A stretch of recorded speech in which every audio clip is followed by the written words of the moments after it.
যদি আমি আপনাকে প্রশ্ন করি, জিজ্ঞাসা করি কি আপনি দাঁড়িয়ে বলুন তো আপনি শয়তানকে কিভাবে পরাজিত করবেন, অনেকে বলতে পারবে না, আর অনেকে একটু একটু বলবে কিন্তু পুরোভাবে বলতে। আজ প্রত্যেকটা মানুষকে শয়তান কিন্তু জোকের মতো ধরে রেখেছে। কিসের মতো? জোকের মতো। আর জোক যতক্ষণ না তার পেট ভরছে ততক্ষণ কিন্তু সে ছাড়ে না, ততক্ষণ কিন্তু ছাড়ে না। বুঝতে পারছি?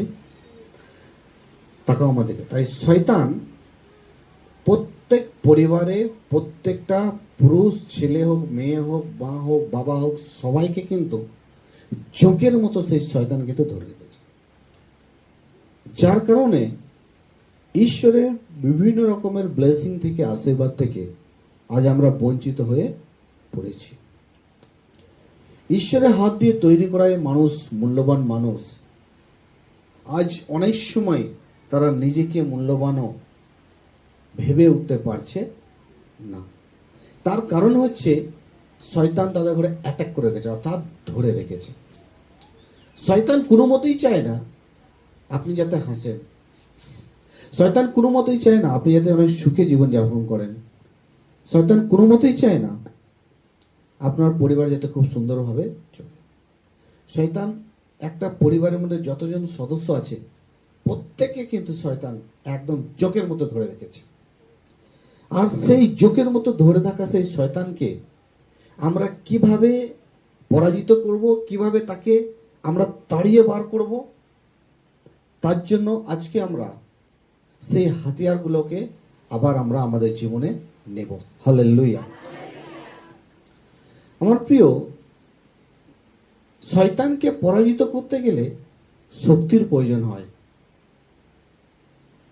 দুশ্মনকে পরাজিত করতে গেলে শক্তির প্রয়োজন হয়, বুদ্ধির প্রয়োজন হয়। শক্তি বিনা আপনি কিন্তু কাউকে পরাজিত করতে পারবেন না। জগতের লড়াইয়ে একটা আলাদা শক্তির প্রয়োজন, আত্মিক লড়াইয়ে একটা আলাদা শক্তির প্রয়োজন। কিন্তু লড়াইয়ের প্রয়োজন আছে এবং শক্তির প্রয়োজন আছে, হাতিয়ারেরও কিন্তু প্রয়োজন আছে। হালেলুয়া। আর সেই হাতিয়ার এই সম্বন্ধে আজকে আমরা শুনবো এবং জানবো, যাতে আপনাকে যে শয়তান বারবার কাঁদায়, আপনাকে শয়তান বারবার রোগের মধ্যে ফেলে, আপনাকে শয়তান বারবার নিরাশ আর উদাস আর হতাশ করে, আপনাকে শয়তান সবসময় বিচলিত করে আপনাকে রাখে, শয়তান সবসময় আপনাকে চঞ্চল করে টেনশনের মধ্যে ফেলে রাখে, সেই সমস্ত শয়তানের চালাকি আর সেই হাতিয়ারকে আজ আমরা ঈশ্বরের হাতিয়ারের দ্বারা ভেঙে চুরমার করে দেবো। আমেন। ভেঙে চুরমার করে দেবো। হালেলুয়া। তো আজকে আমরা দেখতে চলেছি যে শয়তানকে আমরা কিভাবে পরাজিত করব। তার জন্য ইফিসীয় পত্রী তার 6 অধ্যায় তার 10 থেকে আমাদের পাঠ করতে হবে। হালেলুয়া। আর এই সমস্ত হাতিয়ার আজকে আমরা নিয়ে যাব। আমেন। সমস্ত হাতিয়ার আমরা কি করব? নিয়ে যাব। ইফিসীয় 6:10 থেকে আমরা পড়ব। যে কেউ পাচ্ছেন পড়তে সাহায্য করুন। 6:10। হ্যাঁ,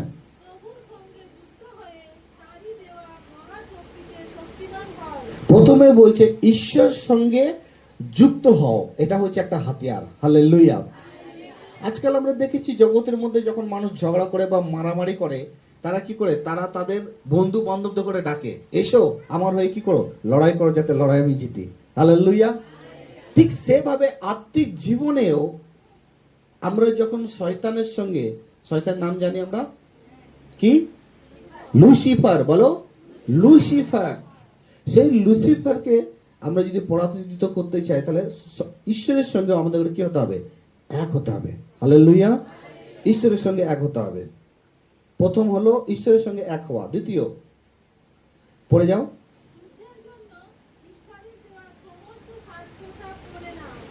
যুদ্ধের জন্য ঈশ্বরের দেয়া সমস্ত সাজ পোশাক। আজকে আমরা দেখেছি পুলিশের ড্রেস আলাদা, পুলিশের হাতিয়ার আলাদা, কিন্তু বিএসএফ মিলিটারির হাতিয়ার আলাদা। হালেলুয়া। আপনি পুলিশের হাতে AK-47 দেখতে পাবেন না, যেটা একবার টিপলে 40টা ডান্ডা কাটা করে বেরিয়ে যাবে, কিন্তু বিএসএফ এর হাতে আপনি দেখবেন একবার টিপলে একবারে 40টা গুলি বেরিয়ে যাচ্ছে। হালেলুয়া। তাহলে ও সেনা এও সেনা, পার্থক্য কি না? ওর হাতে শুধু 6টা গুলির বন্দুক দিয়ে আছে, আর এর হাতে 40টা গুলির বন্দুক দিয়ে আছে। Hallelujah, hallelujah. তা বলছে এখানে ঈশ্বর কি বলছেন, যে ঈশ্বরের দেয়া সমস্ত হাতিয়ারগুলো তুমি কি করো? নিয়ে নাও। কি করো? নিয়ে নাও। আজ আমাদের জগতের নলেজ আছে, ভরপুর নলেজ, জগতের প্রজ্ঞা বুদ্ধিতে মানুষ পরিপূর্ণ, কিন্তু আত্মিক জ্ঞান যেটা মানুষের নিয়ে অত্যন্ত প্রয়োজন, সেটার দিক থেকে মানুষ একদম জিরো। জিরো কি জিরো নয়? জিরো। যদি আপনাকে বলে চলো শয়তান তুমি তারাও পারবে না, শয়তানকে ভয় দেখাও তুমি পারবে না, কি পারবে? তুমি তো ক্যান্দায় দেখিয়ে লাফিয়ে মরছো। হ্যালো। আবার শয়তান তো দূরের কথা। হালেলুয়া। ক্যান্দায় পোকা দেখি মানুষ এখন লাফিয়ে মরছে, অথচ ক্যান্দায় পোকাকে ঈশ্বর কি বলছেন, বাইবেল কি বলছে? তুমি পা দিয়ে কি করো? মেরে দাও। হ্যাঁ, রোগড়ে তুমি কি করো? মেরে দাও। তো অনেক সময় সেই ক্ষমতাটুকু অনেক সিস্টারের, অনেক বইয়ের, অনেক দিদি ভাইয়ের জীবনে দেখি জুটায় না, সে তাকিয়ে দেখি ছুটে মরছে সে। হ্যালো। তারপর যেন তোমরা শয়তানের সব চালাকির বিরুদ্ধে শক্ত হয়ে দাঁড়াতে পারো। হ্যাঁ, শয়তান আবার চালাক আছে। শয়তান অনেক সময় বাঁদর হয়ে যাবে, অনেক সময় কুকুর হয়ে যাবে, অনেক সময় বিড়াল হয়ে যাবে, অনেক সময় স্বর্গদূতের রূপও ধারণ করবে। কি কি? হ্যাঁ, শয়তান হয়তো দেখলে একটা পাখি জ্বলছে, তুমি বলে আমি ঈশ্বরের দর্শন পেলাম। হ্যাঁ, অনেক সময় এরকম হয়, ভুল ভাল। অনেক সময় মানুষ বুঝতেই পারে না যে আমায় ঈশ্বর চালাচ্ছে না শয়তান চালাচ্ছে। এরকম হয় অনেক সময়। যারা বাইবেল পড়ে না, অনেক সময় দেখছে শয়তান একটা ব্লেসিং দিয়ে দিয়েছে, আর সে বুঝতেই পারে, সে বলছে আমাকে হয়তো ঈশ্বরই চালাচ্ছে। লাস্টে বলে ঈশ্বর নয়, শয়তান চালাচ্ছে, আমার পেতে শয়তান চালাচ্ছে। তারপর আমাদের এই যুদ্ধ তো কোনো মানুষের বিরুদ্ধে নয়, হ্যাঁ, বরং তা অন্ধকার রাজ্যের সব শাসনকর্তা ও ক্ষমতার অধিকারীদের বিরুদ্ধে। হ্যাঁ, এই জন্যই বলছে যে বাইবেলের যে আপনি বরদান, যে ঈশ্বর আপনাকে যে ক্ষমতা দিচ্ছে, ভুল যেন আমরা ব্যবহার না করি। কিরকম? অনেক সময় দেখবেন আপনি শকুন ওপর থেকে বলছে গরু দেখে তুই মর আমি খাবো। অনেক সময় দেখবেন ও আমার হচ্ছে না, যাতে তোরও যাতে না হয়, যে ভুলভাল, তার জন্য প্রার্থনা করি প্রভু ওর যাতে হাঁড়ি চুরি হয়ে যাক, কাঁসার কলসি চুরি হয়ে যাক, ওর যেন টাকার বাক্স চুরি হয়ে যাক। হ্যালো। হ্যাঁ, তারা বলছে ঈশ্বর যখন আপনাকে বরদান দেবে, সেই বরদান কিন্তু যাতে আমরা খারাপ জায়গায় ব্যবহার বা ক্ষতির জন্য ব্যবহার যাতে না করি। হালেলুয়া। শক্তিশালী আত্মাদের বিরুদ্ধে আর আকাশের সমস্ত মন্দ আত্মাদের বিরুদ্ধে। হ্যাঁ, শুধু মন্দ আত্মা মানে লুসিফারের আত্মার বিরুদ্ধে আমরা ঈশ্বরের সেই মন্ত্রকে ব্যবহার করতে পারবো, ঈশ্বরের হাতিয়ারকে আমরা ব্যবহার করতে পারবো। ঠিক আছে। অনেক সময় অনেকজন বিশ্বাসী থাকে, একজন এসে বলছে স্যার আমার বাড়ির এক পাশে আমার প্রতিবেশী আমাকে খুব জ্বালায়, আমি খুব প্রার্থনা করছি যেন ও তাড়াতাড়ি মরে যায়। খবরদার আমি প্রার্থনা করবো না। তো প্রার্থনা করতে গিয়ে দেখেছে তুমি মরে গেলে আগে। হ্যালো। হালেলুয়া। জানেন যারা ক্যারাটি শেখে না, যারা ক্যারাটি যারা শেখায়, যারা ক্যারাটি চালায়, তাদের সামনে যতই মরদ চলে আসুক না কেন, শক্তিশালী হয়ে যাক না কেন, তারা এমন একটা আঙুল পিতে কোথায় ঘুচা বেড়ে দেবে না, ও পড়ে যাবে না চিৎকার। কারণ যারা ক্যারাটি যারা মারে, যারা ক্যারাটি শিখেছে, তারা জানে যে মানুষের কোনখানটা শিরাটা টিপলে মানুষ পোলট্রির মতো ছটপট করে মারা যাবে। বুঝতে পারছো? এই জন্য ক্যারাটি যারা শেখে তাদের এটাও শেখানো হয় কি তুমি এই যে কলাটা যেটা তুমি শেখানো হচ্ছে তোমাকে, এটা কিন্তু মানুষের ক্ষতির জন্য তুমি কোনোদিন ব্যবহার করবে না, তার জন্য তুমি অঙ্গীকার করো। কি বললাম বুঝতে পারছি? হালেলুয়া। ঠিক সেইভাবে ঈশ্বরে আপনি এসেছেন, ঈশ্বরের সম্বন্ধে আপনি অনেক প্রার্থনা, অনেক কিছু আপনি জানেন, যার দ্বারা রোগী সুস্থ হয়ে যায়, কিন্তু সেই মন্ত্র, সেই শক্তি মানুষের ক্ষতির জন্য আপনি ব্যবহার করতে পারবেন না। শুধু আপনি ব্যবহার করবেন অন্ধকারের শক্তিকে পরাজিত করার জন্য। হালেলুয়া। হালেলুয়া। শুধু অন্ধকারের শক্তিকে পরাজিত করার জন্য আমরা ঈশ্বরের শক্তিকে আমরা ব্যবহার করব। ঠিক আছে, পড়ো। তাই তোমরা যুদ্ধের জন্য ঈশ্বরের দেওয়া সমস্ত সাজ পোশাক পরে নাও। সমস্ত সাজ পোশাক কি করে নাও? পরে নাও, যেন শয়তান যেদিন আক্রমণ করবে সেই দিন তোমরা তাকে রুখে দাঁড়াতে পারো এবং সব কিছু শেষ করে স্থির হয়ে দাঁড়িয়ে থাকতে পারো। বাস, প্রথমে হচ্ছে সেই সাজ পোশাকটা পরে নাও। অনেক তাকান আমাদেরকে, অনেক দেখবেন কিছু কিছু ড্রেস আছে বিএসএফদের, তাদের কিন্তু তারা যখন লড়াই যায় তাদের পিঠে তাদের জল, তাদের মেডিসিন, হ্যাঁ, কিছু কিছু জিনিস তাদের কিন্তু তারা নিজেরাই বহন করে নিয়ে যায়। অনেক রকমের পকেট থাকে তাদের মধ্যে, সেই সমস্ত পকেটের মধ্যে তারা সমস্ত কিছু নিয়ে কিন্তু তারা যায়, যাতে লড়াইয়ের সময় তার যেন কোনো জিনিসের প্রয়োজন যাতে না হয়, যদিও হয় সেই প্রয়োজনটা যেন সে নিজেই মেটাতে পারে। হালেলুয়া।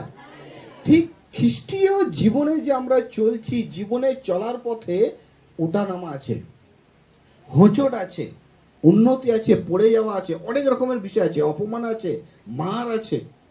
হ্যালো, বুঝতে পারছি তো?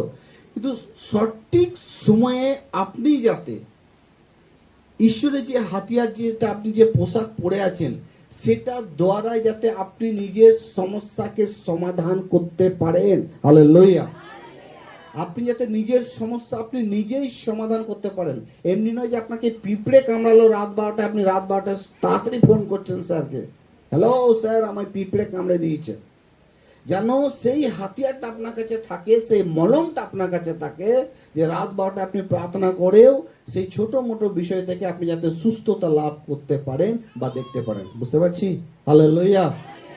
এই জন্য ঈশ্বরের দেয়া সমস্ত হাতিয়ারগুলোকে আমাদের ঘরে নিতে হবে। পড়ো। এই জন্য সত্য দিয়ে কোমর বেঁধে বুক রক্ষার জন্য সৎ জীবন দিয়ে এইখানে কিন্তু কমা আছে আমার মা, এইখানে কমা আছে, কমাগুলোকে ডানাতে হবে এখান থেকে। इसलिए सत्य से अपनी कमर कसकर এইভাবে একটু ডানাতে হয়। আবার চলো দেখে। এই জন্য সত্য দিয়ে কোমর বেঁধে, হ্যাঁ, সত্য দিয়ে কোমর মানে এটা বেঁধে, একটা সেন্টেন্স হয়ে গেল। হালেলুয়া। এটা একটা সেন্টেন্স, মানে একটা সেন্টেন্স বলার পর থেমে যেতে হবে, যে আমি একটা সেন্টেন্সই বলে থেমে যেতে হবে। তাহলে কি হলো, ওই সেন্টেন্সের ইজ্জতটা পেলো। আর যদি আমরা না থামি তাহলে সব কটা দাল খিচির ভাত হয়ে গেল। তাহলে প্রথম হাতিয়ার কি? সত্যতে কমর কষো, মানে শিক্ষা যে পেয়েছো সেতে যেন শক্ত হয়ে দাঁড়িয়ে থাকতে হবে। হালেলুয়া। বেল্ট কেন পরি আমরা? যাতে প্যান ভালো করে কোমরে লেগে থাকে। হালেলুয়া। আর শিক্ষা আমরা কেন নেই? যাতে যে কোনো জায়গায় আমরা যেন সেখানে বোকার পরিচিত যাতে না হতে হয়। বুঝতে পেরেছি? হালেলুয়া। তাহলে প্রথম হাতিয়ার হচ্ছে শিক্ষাতে পরিপূর্ণ হওয়া, অর্থাৎ সত্যতে কোমর বাঁধা। হ্যাঁ, প্রথম। দ্বিতীয়, বুক রক্ষার জন্য সৎ জীবন দিয়ে বুক ঢেকে, हाँ एक मिनट, सत्यते कमस का और धार्मिकता के लिए झिलम पे, और धार्मिकता যে স্বভাব, যে ড্রেস, একটা ড্রেস আমরা পড়ছি, ধার্মিকতা যে একটা স্বভাব, সেই স্বভাবটা যেন আমাদের মধ্যে থাকে। আর শান্তির সুখবর প্রচারের জন্য পা প্রস্তুত রেখে দাঁড়িয়ে থাকো। আর কি বলছে? আমাদের পা মানে যে কোনো জায়গায় আপনাকে নিয়ে যাবে, যেন আপনি ঈশ্বরের সেই সুসমাচার যেন আপনি প্রচার করতে পারেন। আর শান্তি কোথায় আছে? ঈশ্বরের শিক্ষাতে আছে। হালেলুয়া। পজিটিভ শিক্ষাতে শান্তি আছে, আশা আছে, ভরসা আছে। যেখানে ঈশ্বরের শিক্ষা নেই সেখানে কোনো ভরসা নেই, যেখানে জল নেই সেখানে গাছ নেই। হ্যালো। তাহলে গাছকে বেঁচে থাকার জন্য জলের প্রয়োজন আছে, মানুষকে বেঁচে থাকার জন্য ঈশ্বরের শিক্ষার প্রয়োজন আছে, অর্থাৎ ঈশ্বরের প্রয়োজন আছে। বুঝতে পেরেছি? হালেলুয়া। তাহলে আমরা যে বাঁচবো, আমাদের বাঁচতে গেলে কিসের প্রয়োজন? শিক্ষার প্রয়োজন। শিক্ষার প্রয়োজন। তাহলে শিক্ষাকে আমাদের করে নিতেই হবে, নিতেই হবে আমাদের করে। কারণ শিক্ষা না হলে আমরা বাঁচতে পারছি না, জল না হলে গাছ কিন্তু বাঁচতে পারছে না। তারপর এছাড়া বিশ্বাসের ঢালও তুলে নাও। और सबके साथ विश्वास की ढाल लेकर स्थिर रहो, जिससे तुम उस दुष्ट के जलते हुए तीरों को बुझा सको। এটা আবার একটাই কমা নেই। আর শুনে বলছে বিশ্বাস। আমরা বাইবেলে শুনেছি না ছোট বিশ্বাস। ছোট বিশ্বাস মানে কি বলুন তো? নল খাগড়ার মতো ভেতর ফাঁপা হলে হবে না। বিশ্বাস ছোট হোক কিন্তু সলিড হোক। হালেলুয়া। বিশ্বাস ছোট হোক কিন্তু সলিড হোক। কি রকম বুঝবো আমি বুঝাচ্ছি আপনাকে। আপনি অনেক কিছু করেন না, কিন্তু একটুও করেন, কিন্তু ভালো করেন। হালেলুয়া। আপনি অনেক কিছু করতে পারেন না, আপনার আশা আছে আপনি অনেক কিছু করব, কিন্তু আপনি করতে পারেন না, কিন্তু একটুখানি করেন, কিন্তু সেই করাতে অনেক মিষ্টি আছে, ইমানদার আছে, ভালোবাসা আছে। Praise the lord. হালেলুয়া। আপনি একটুই শ্রদ্ধা করতে জানেন, কিন্তু ভালো জানেন। Praise the lord. তাই বাইবেল হচ্ছে ছোট বিশ্বাস। সেই বিশ্বাস নিয়ে, হ্যাঁ, সেই বিশ্বাস নিয়ে যাতে আমরা দাঁড়িয়ে থাকি। হ্যাঁ, তারপর মাথা রক্ষার জন্য ঈশ্বরের দেওয়া উদ্ধার মাথায় দিয়ে পবিত্র আত্মার ছোড়া। আর এখানে লেখা আছে টোপ, और উদ্ধার কা টোপ, মানে যে আত্মা আপনাকে আজ উদ্ধার করেছে। কোন আত্মা? ঈশ্বরের আত্মা। আমাদের উদ্ধার, যে একটা স্বাধীনতা দিয়েছে না, সেটা যেন আমরা সেটা যেন কোনোদিন আমরা নিচেতে না নামাই। এই জন্য একটা গান মানে উসকি উপকার কো কবি না ভুলনা। উনি যে উপকার করেছে, এই উপকারটা যেন আমরা কোনোদিনই না ভুলে যাই। মানুষ কি ঈশ্বরের সঙ্গে ধোঁকাধাড়ি করতে পারে? করতে পারে না। যদি মানুষ ঈশ্বরের সঙ্গে ধোঁকাধাড়ি করছে, তাহলে সে কত বড় ধোঁকাধাড়ি, কত বড় গাদ্দার না? যে ঈশ্বরের সঙ্গে গাদ্দার করছে, তার মানে সে কত বড় গাদ্দার, অনেক বড় গাদ্দার, অনেক বড় গাদ্দার। তা বলছে উদ্ধারের টোপ, যে টোপ তুমি পেয়েছো, যে মাথা ঈশ্বর তোমাকে করেছে, সেই টোপ যেন তুমি নিচে নামতে দেবে না, সেই মাথা যেন যেখানে সেখানে তুমি নত করবে না। তারপর অর্থাৎ ঈশ্বরের বাক্য গ্রহণ করো। और आत्मा की तलवार, आत्मा की तलवार और जो परमेश्वर के वचन ले लो। আর ঈশ্বরের বাক্য সেটা কি? সেটা হচ্ছে ছুরি। সেটা হচ্ছে আজ আপনি শয়তানের সঙ্গে কিভাবে লড়বেন? বাক্যের দ্বারা, ঈশ্বরের ভাষার দ্বারা। কারণ শয়তান ঈশ্বরের ভাষাকে কি করে? ভয় করে। ঈশ্বরের বাক্যকে ভয় করে। আপনি রাতে স্বপ্ন দেখছেন, যে বলে দূর হো শয়তান, প্রভু যিশুর নামে বলছে, তাহলে সে শয়তান কি হয়ে যাবে? পালিয়ে যাবে।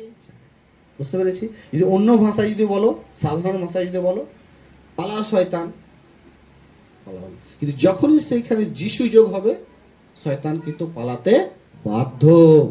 হালেলুয়া।